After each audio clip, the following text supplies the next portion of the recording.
On this episode of Charged and Disbarred. I've done about 15 of these things personally. He directed most of these conversations to be sexual in nature. Him being a lawyer, he knew what he was doing was wrong. I think Marcus Einfeld is a criminal. You do the wrong thing, you pay for it. He just got lost in his lies. And how else can you not think that he's calculated? Judges and attorneys are like kings and knights in their own realm. It is unthinkable that in a moment of madness it can all be thrown away. Charged and Disbarred explores the true life stories of attorneys who have fallen from grace. Hear firsthand accounts from the victims, detectives, and prosecutors who brought these disgraced attorneys to justice. This is Charged and Disbarred. The Old Line State, Maryland, a wealth of history, one of the original 13 colonies.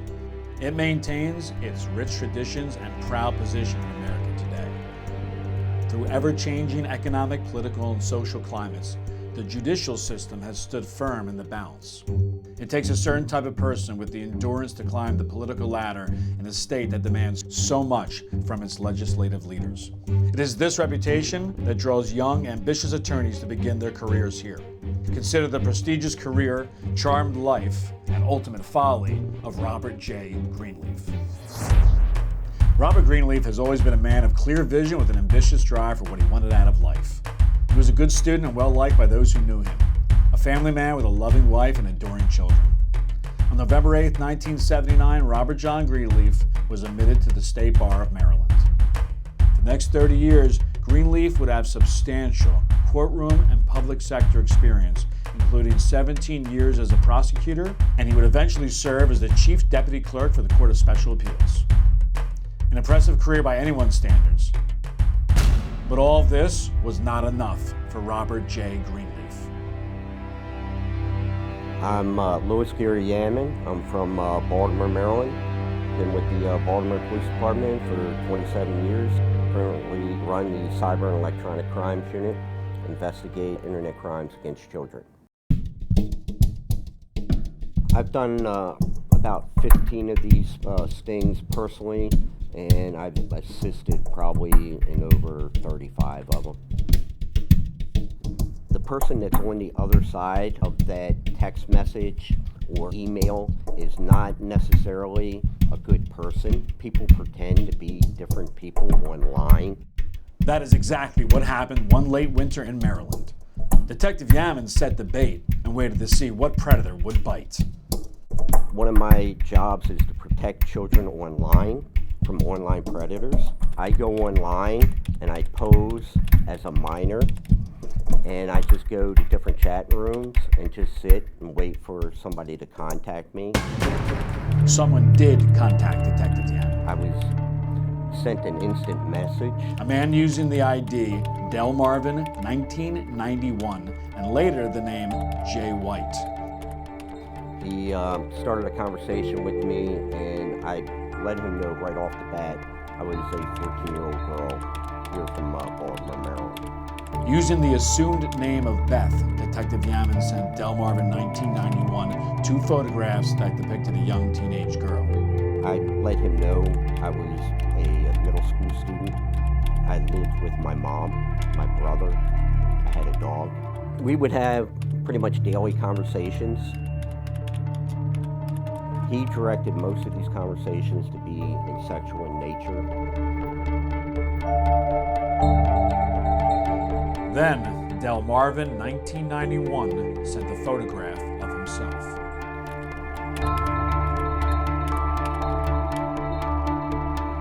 I was able to identify that he worked for the Maryland Court of Special Appeals. I wasn't surprised at the fact that he was an attorney. I was more surprised at the fact of where he was chatting from. Not only was he chatting with me from the Court of Special Appeals, he was also chatting with me from various residents that he had owned. Him being a lawyer, that type of position with the court, he knew what he was doing was wrong.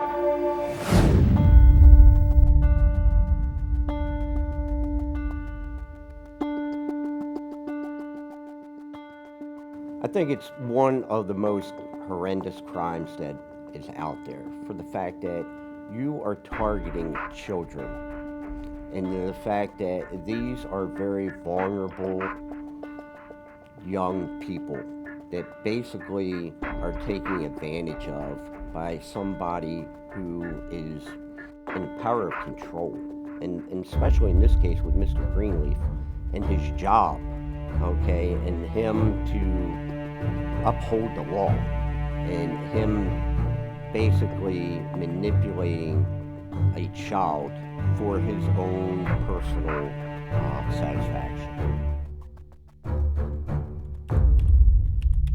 The sexual nature of Greenleaf's conversation continued to grow, as did the time spent messaging. Then one day, things looked like they might take a turn. A chat had come up that he had said he had to wait until I turned 16 to have sex with me. And he basically used the term jailbait, that I was jailbait. During that, I was like, well, what does that mean? What is jailbait? And he said that it's considered rape. And I was like, rape? I don't want to get raped. And he was like, no, no, no. Based upon the law, we cannot have sex until you're 16 years of age. Perhaps the conscience of Greenleaf was finally catching up with him. Was he beginning to consider his position as a trusted leader and prosecutor for almost 2 decades? Was he finally thinking about unethical and potentially criminal communication with a young girl? That turned out not to be the case. He had talked about taking me to his beach house. He also wanted to talk to me by phone. We tried to set up several phone calls with him. He didn't answer those phone calls. Greenleaf knew how to manipulate a courtroom in his favor. Now he was using those same courtroom tactics to manipulate someone he believed to be a 14-year-old girl. He had a process called grooming. Grooming is basically taking a child and mentoring them so to a certain age where they would be able to have sexual contact. So during these chats, I had a birthday. So I went from 14 to 15 years of age. The grooming process also included teaching her how to delete messages to ensure no one could stumble across Mr. Greenleaf's lurid conversations.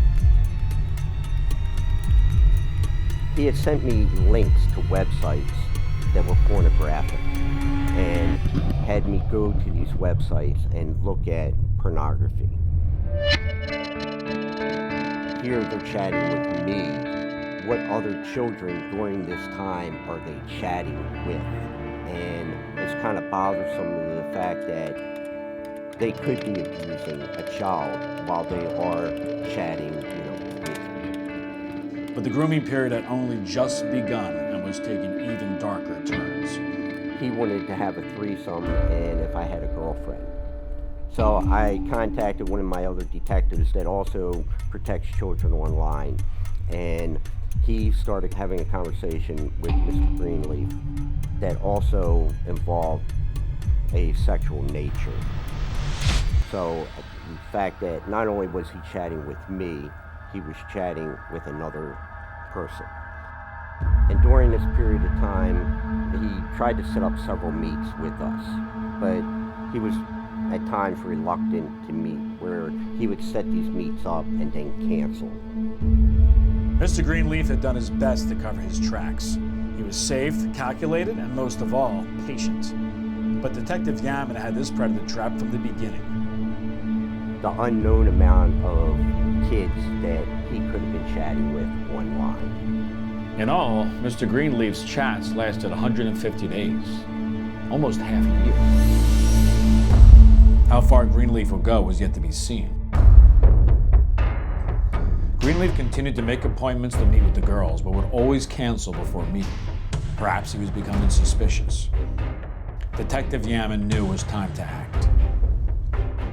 It came to a point where he was eventually charged with sending sexual illicit material to a minor, and he pled to that.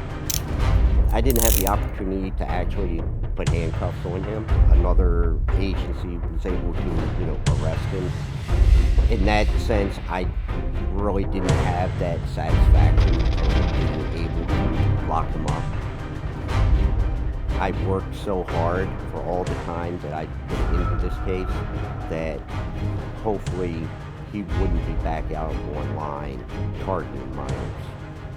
The hard work and dedication of Detective Yamin paid off. Robert J. Greenleaf was arrested and charged with providing illicit material to a minor. Greenleaf eventually pled guilty and was sentenced on April 8, 2014 in the Court of Appeals for Maryland, Disbarred, Greenleaf. I'm kind of disappointed in the fact that he did not have to register as a sex offender. He did lose, his job being an attorney. He was able to still retire from the state and be able to get a pension for committing a crime at work. So I kind of feel the fact that taxpayers are being used because this guy was able to utilize his job and retire from this job while committing a crime. During his disbarment, basically he appeared to be blaming everybody but himself and not taking, responsibility for his actions. Detective Sergeant Yamin got his man, but remains at odds with the outcome, and understandably so. Greenleaf had everything a man in his position could want, but he allowed his desires to take himself and others to very dark places.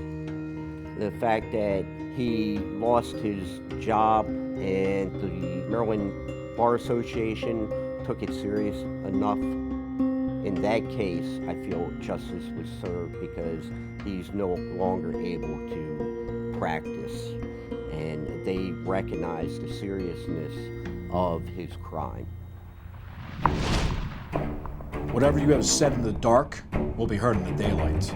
Whatever you have whispered in private rooms will be shouted from the rooftops. These words are a hard truth for Greenleaf, words that he still may not fully grasp. But for Detective Sergeant Yamin, they remain a message of peace and hope. Handling these type of cases affect me more now that I'm a father than prior to having children, of knowing the fact that here I'm making a difference. I'm protecting somebody's child from a predator. Being able to put myself between the child and the child predator. I would say to Mr. Greenleaf, for what he spent his whole career trying to protect people, his whole life of being an attorney, also working for the Court of Special Appeals, what was it that in his mind that he thought that he could target going after a minor for sex? What caused him, to do that? Still to come on Charged and Disbarred. I think Marcus Einfeld is a criminal. You do the wrong thing, you pay for it. He just got lost in his lies. How else can you not think that he's calculated?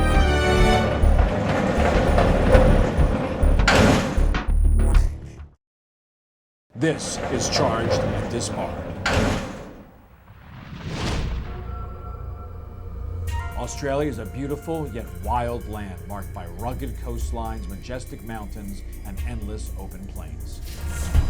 This great country was built on the shoulders of great men and women who, through hard work, innovation, and vision, shaped Australia into the first world country it is today.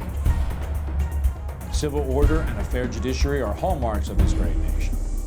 A high standard indeed, and one that all citizens are to honor, respect, and keep. So when in early 2006, Marcus Einfeld found himself on the wrong side of the law, this value was put to the test. Marcus Richard Einfeld was born in Sydney, Australia in 1938. His father, Sid Einfeld, was a prominent Labor Party politician who no doubt helped shape young Marcus's worldview of social justice, which would play such a prominent role later in his life. By anyone's standards, he had a privileged upbringing. He attended the prestigious Sydney Boys High School and in 1962 earned a Bachelor's of Law degree from the world-famous University of Sydney. Armed with a first-class education and the right connections, Marcus embarked on what would become one of the most prestigious and successful legal careers in Australian history. Marcus Einfeld had a very long career in the law. He was a barrister from the early 60s to around 1977 when he was appointed as a silk. So a silk in Australia is the highest level of a barrister that you can be. And so at the relatively young age of 39, he was appointed a Queen's Counsel, a status conferred by the Crown and based on merit. However, being a successful lawyer was not enough for the ambitious and upwardly mobile Einfeld. He wanted to leave a legacy. And so he campaigned and served tirelessly on behalf of disadvantaged peoples both in Australia and abroad. He did this while serving as the founding president of the Human Rights and Equal Opportunities Commission, a UNICEF ambassador for both children and a longtime spokesperson for both Israeli, Jewish, and Palestinian causes. After decades of faithful service to both the public and the judiciary, Mr. Einfeld's legacy would be forever established when by popular vote he was nominated and elected to appear on the list of the National Trust of Australia as a national living treasure, an honor bestowed only upon a select few. The son of Sid and Billy Einfeld had become a great man and a favored son of Australia. But then, the unthinkable happened. I'm Marlene Ebinger. I'm a lawyer from Werribee, Melbourne, Australia. Over 13 years I had a career with a university where I taught law students about lawyers' ethical behaviour and the rules that guide lawyers in our country. It doesn't matter how experienced you are or what prestige you may have had. You do the wrong thing, you pay for it. On a beautiful day in early January 2006, Marcus Einfeld was having a leisurely lunch with a friend. Afterwards, he dropped her off and continued home. Little did he know that he would embark on a curious sequence of events that would alter the course of his life forever. 10 days later, he received an infringement in the mail with a picture of his silver Lexus captured by a traffic camera driving 60 kilometers an hour in a 50 kilometer an hour zone.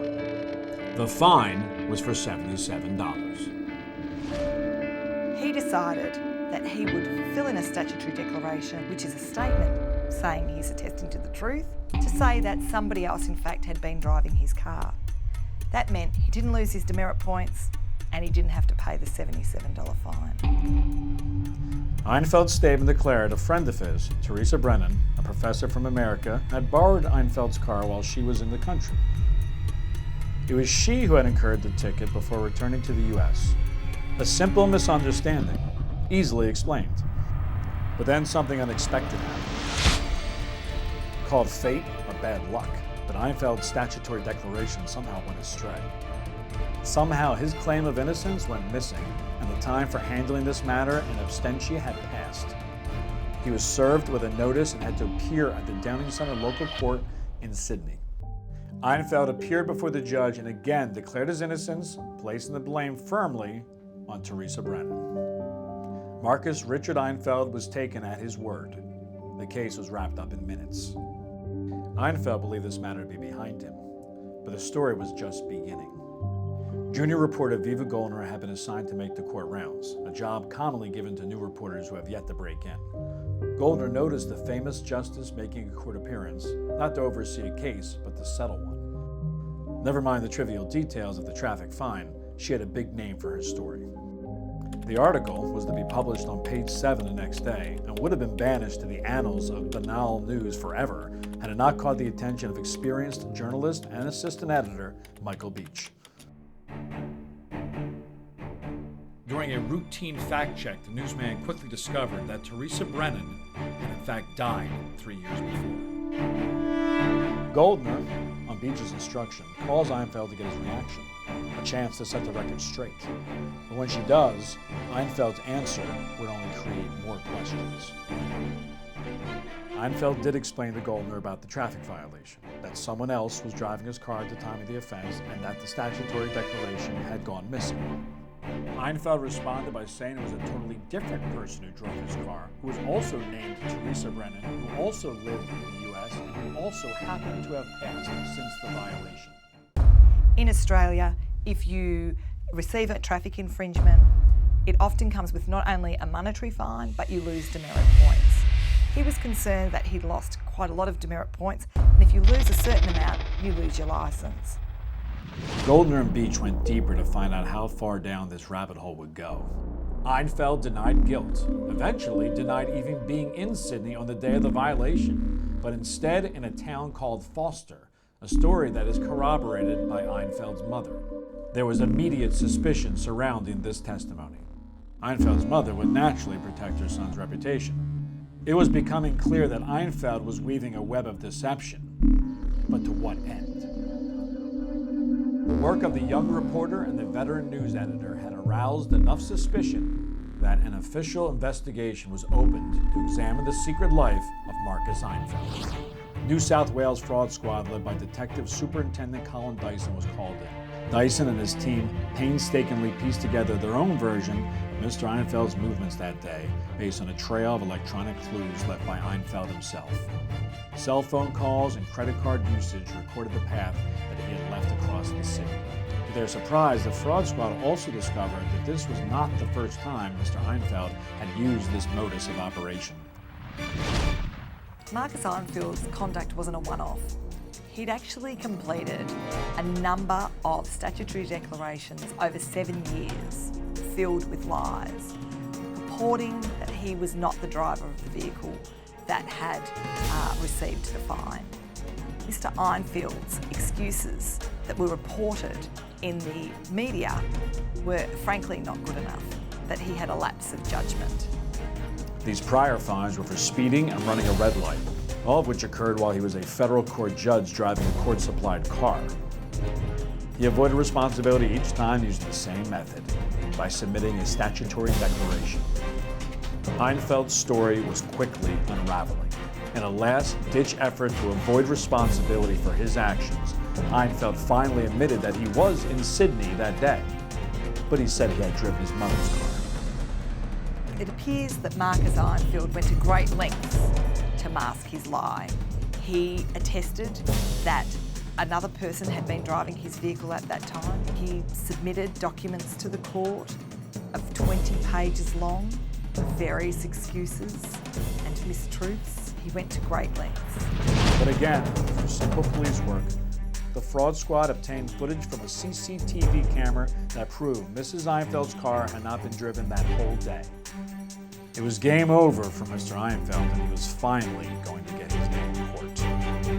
What happened in Mr. Einfeld's case is that he just got lost in his lies. He submitted documents filled with excuses and mistruths, and eventually he got caught. By now, public support for this favored son of Australia was waning. He had endured adverse media publicity, and the destruction of his reputation was almost complete. But the worst was yet to come. He risked his entire past career as a Queen's Counsel, as a judge, as the President of the Human Rights Commission. On March 20th, 2009, Marcus Richard Einfeld was sentenced to at least 2 years in jail for repeatedly lying about a traffic offense. Einfeld had hoped to avoid jail time a year earlier when he had pled guilty to 1 count of perjury and 1 count of perverting the course of justice. As part of his plea deal, cases for 3 previous traffic violations were dropped, in which he had made similar false claims that someone else had operated the car at the time of the violations. In his judgment, Supreme Court Justice Bruce James found that Einfeld had committed deliberate and premeditated perjury that was part of a planned criminal activity. I think Marcus Einfeld is a criminal. He clearly perverted the course of justice. For someone that had been a judge, he would totally understand what the consequences of his actions of not paying a $77 fine and accepting the demerit points to be. If he wasn't a judge, if he wasn't a lawyer, perhaps the sentence wouldn't have been so harsh. But the sentence was based on his past. They took into account that he held a very high office as a judge and as Queen's Counsel when he practiced at the New South Wales Bar. There was no choice but to make an example of him because there was no excuse. He knew the law and he broke the law. There was no doubt in Justice James's mind that an example needed to be made of Marcus Einfeld, and that jail time would be a just punishment for someone who would have been fully aware of the gravity of his conduct. It's interesting to note that for the crime committed by Marcus Einfeld, that he received the minimum jail sentence. In the aftermath of the court case, while Einfeld was serving his sentence, his commission as a Queen's Counsel was revoked. Action was brought in the Supreme Court of New South Wales to have his name struck off the roll of lawyers in that state. And his name was struck off because it was deemed that his conduct was professional misconduct of the highest standard and that he no longer was entitled to hold the title of lawyer.